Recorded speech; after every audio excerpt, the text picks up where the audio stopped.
Assalamualaikum warahmatullahi wabarakatuh. Shalom, Om Swastiastu, Namo Buddhaya, Salam Kebajikan.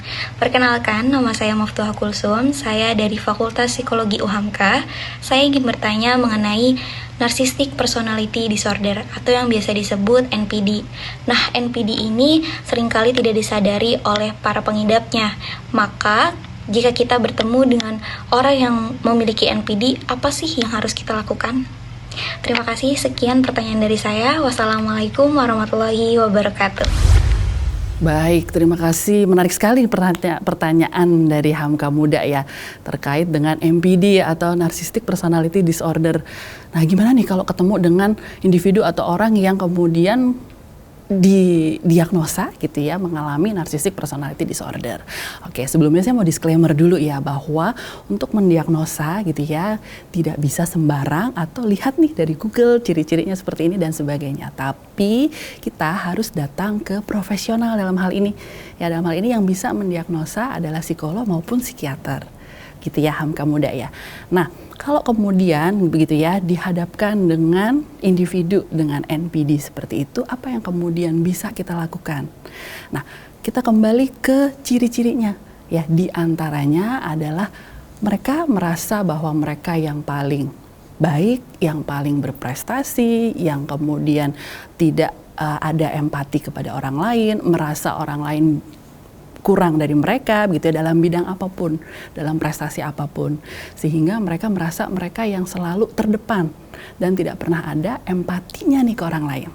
Nah, biasanya nih hubungannya itu manipulatif ya gitu. Jadi apa yang bisa didapatkan keuntungannya dari orang lain tersebut gitu. Itu ciri-cirinya, beberapa ciri-ciri dari NPD. Nah, kalau demikian lalu apa nih yang bisa Hamka Muda lakukan gitu ya, terpaksa nih bertemu dengan yang seperti itu?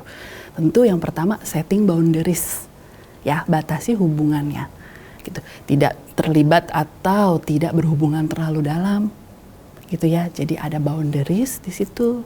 Lalu kemudian dalam berhubungan gitu ya, ada batasan tersebut. Lalu kemudian dalam berhubungan tersebut gitu ya, hindari berdebat gitu ya. Kenapa nih menghindari berdebat? Karena walaupun kita gitu ya, atau walaupun Hamka Muda di sisi yang benar nih, mereka tetap akan dengan segala cara atau upayanya mereka yang lebih benar.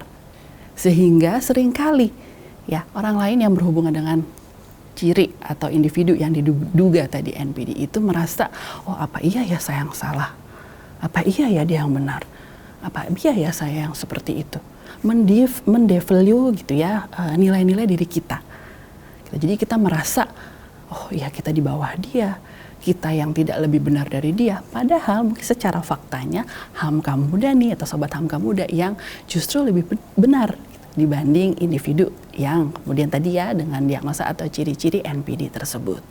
Gitu di antaranya ya yang kemudian bisa dilakukan. Nah, apalagi yang bisa dilihat? Sayangi diri kita ya, dengan aware dengan energi kita gitu ya. Mau diberikannya kemana? Karena orang dengan atau individu dengan ciri-ciri NPD ini meresap gitu ya, atau menyerap energi orang lain. Jadi kita kayaknya kok capek gitu ya, kita terus yang rasa, kita terus yang berkorban, kita terus kemudian yang mengerti, kita terus yang kemudian memahami dia gitu ya.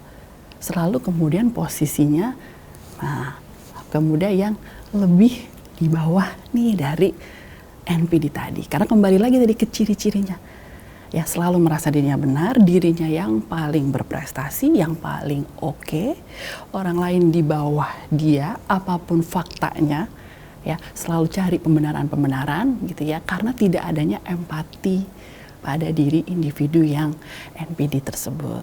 Namun sekali lagi gitu ya, terkait dengan diagnosanya gitu ya, tidak bisa ya, disclaimer lagi, tidak bisa sembarang nih, oh ciri-ciri ini nih manipulatif, gaslighting, guilt tripping gitu ya, itu yang kemudian udah pasti deh NPD. Belum tentu gitu ya, karena kewenangan untuk diagnosa hanya bisa dilakukan oleh psikolog maupun psikiater.